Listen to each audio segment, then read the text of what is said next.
This question we have to find out the value of the current I. ये जो current I है यहाँ पे, इसको हमें फाइंड आउट करना है। और ये क्वेश्चन में दिया हुआ है कि ये जो नेटवर्क है ये रेसिप्रोसिटी को सेटिस्फाई करता है। यानी कि इस क्वेश्चन को सॉल्व करने के लिए हम रेसिप्रोसिटी थ्योरम का यूज़ कर सकते हैं।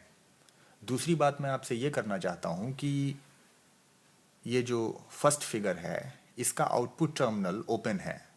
चूँकि फर्स्ट फिगर का आउटपुट टर्मिनल ओपन है, इसका मतलब हम यहाँ पे थेवेनिन्स थ्योरम का भी यूज़ करेंगे। यानी इस क्वेश्चन को सॉल्व करने के लिए रेसिप्रोसिटी थ्योरम और थेवेनिन्स थ्योरम का यूज़ करेंगे।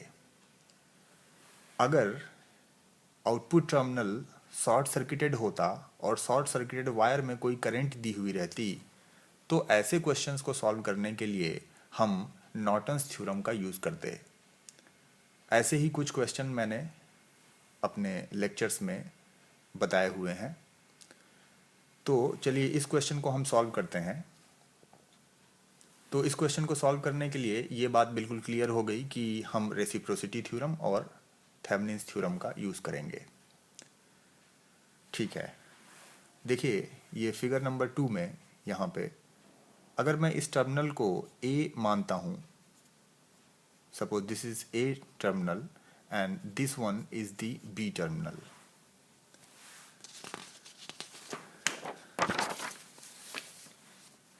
मैं इस नेटवर्क को फिर से ड्रॉ करना चाहता हूँ। Network terminal A B 8 ampere current source. इस नेटवर्क का हम थेवेनिन्स इक्विवेलेंट नेटवर्क ड्रॉ करेंगे। This is RTH, this is VTH and this VTH and RTH are in series, terminal B and terminal A। अगर इस network का अगर हम Thevenin's equivalent network draw कर लें, तो थेवेनिन्स इक्विवेलेंट नेटवर्क ड्रॉ करने के बाद ये जो 4 ओम का रजिस्टर है, इस रजिस्टर को हम यहाँ पे लगा देंगे और आसानी से हम करंट को फाइंड आउट कर सकते हैं। लेकिन समस्या की बात यह है कि पहले हमें VTH और RTH की वैल्यू को फाइंड आउट करना होगा। तो चलिए देखते हैं कि कैसे हम VTH और RTH की वैल्यू को फाइंड आउट करेंगे। ये नेटवर्क हमें दिया गया है, ये नेटवर्क है हमारे पास। इस नेटवर्क की मदद से हमें VTH की वैल्यू को फाइंड आउट करना है। तो VTH का मतलब क्या है? VTH is the voltage drop across the terminals A and B। देखिए,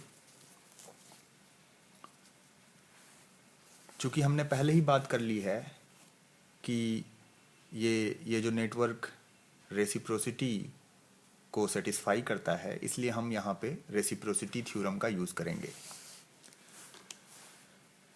रेसिप्रोसिटी थ्योरम का कहना है कि ratio of excitation to the response is same even if you change the position of excitation and response, even if you interchange the position of excitation and response।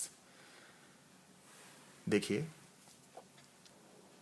मैं फिर से repeat कर देता हूँ। The ratio of reciprocity theorem का जो कहना है वो ये है कि the ratio of excitation to the response will be same even if you interchange the position of excitation and response। अगर 5 एम्पियर एक्साइटेशन है तो रिस्पॉन्स क्या है? 4 वोल्ट। 5 एम्पियर एक्साइटेशन है, इसका रिस्पॉन्स क्या है? 4 वोल्ट।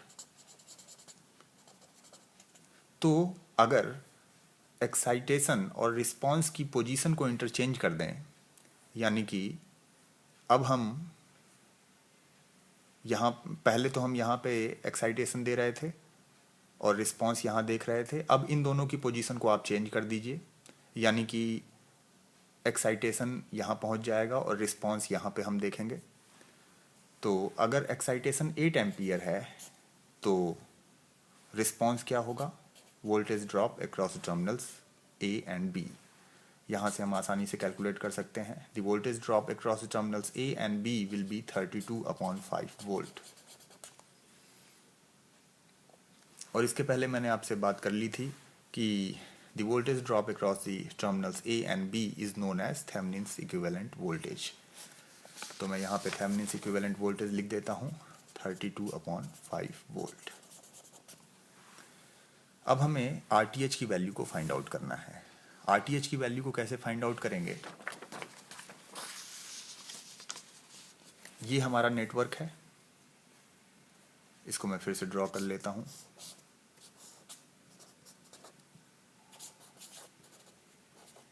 इस नेटवर्क से मुझे RTH की वैल्यू को फाइंड आउट करना है। तो RTH जो है, RTH is the equivalent resistance across the terminals A and B by deactivating all the sources from this network।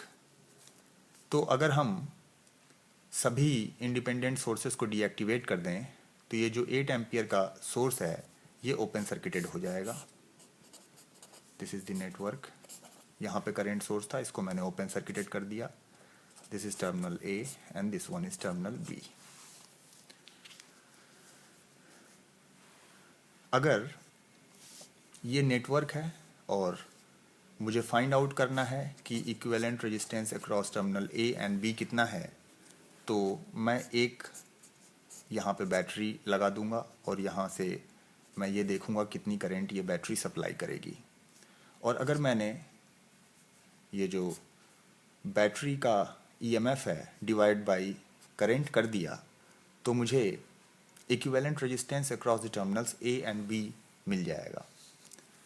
अगर मैं इस नेटवर्क को और इस नेटवर्क को कंपेयर करूं, ये देखिए ये दोनों नेटवर्क्स एक ही हैं। ये दोनों नेटवर्क्स एक ही हैं।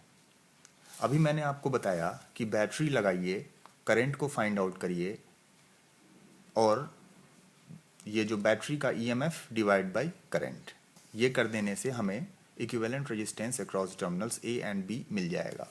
तो सेम काम यहाँ पे किया गया है, वही चीज़ यहाँ पे की है। 10 वोल्ट की बैटरी 5 एम्पियर का करंट सप्लाई करती है। देखिए ये नेटवर्क, ये वाला नेटवर्क और ये वाला नेटवर्क एक ही है। मैंने आपको बता दिया था कि बैटरी लगाकर करंट फाइंड आउट करिए और इन दोनों को आप डिवाइड कर दीजिए। कितनी वोल्ट की बैटरी लगाई और इसने कितना करंट सप्लाई किया, इन दोनों को आप डिवाइड कर दीजिए। तो देखिए 10 वोल्ट की बैटरी लगाने पर 5 एम्पियर का करंट 10 वोल्ट की बैटरी सप्लाई करती है। इसका मतलब 10 divide by 5 equals to 2 ohm is the resistance of this network. तो RTH की वैल्यू हो गई 2 ओम। इसको मैं यहाँ पे लिख देता हूँ 2 ओम। ये जो हमने एक्चुअली हम कर क्या रहे थे, यहाँ पे ये जो नेटवर्क था, इस नेटवर्क का थेवेनिन्स इक्विवेलेंट बना रहे थे और इस नेटवर्क की मदद से RTH और VTH की वैल्यू को फाइंड आउट कर रहे थे। RTH और VTH की वैल्यू को हमने फाइंड आउट कर लिया और ये जो 4 ओम का रेजिस्टेंस है इसको हम यहाँ पे कनेक्ट कर देंगे। हमारा काम था करंट की वैल्यू को फाइंड आउट करना। तो करंट की वैल्यू हो जाएगी 32/5 divide by total resistance, so 4 + 2 equals to 6। So 32/5 into 1/6, 32/30, this is 30, let me write it again, 32/30 and it will be 16/15 ampere. So this one is the answer. Okay.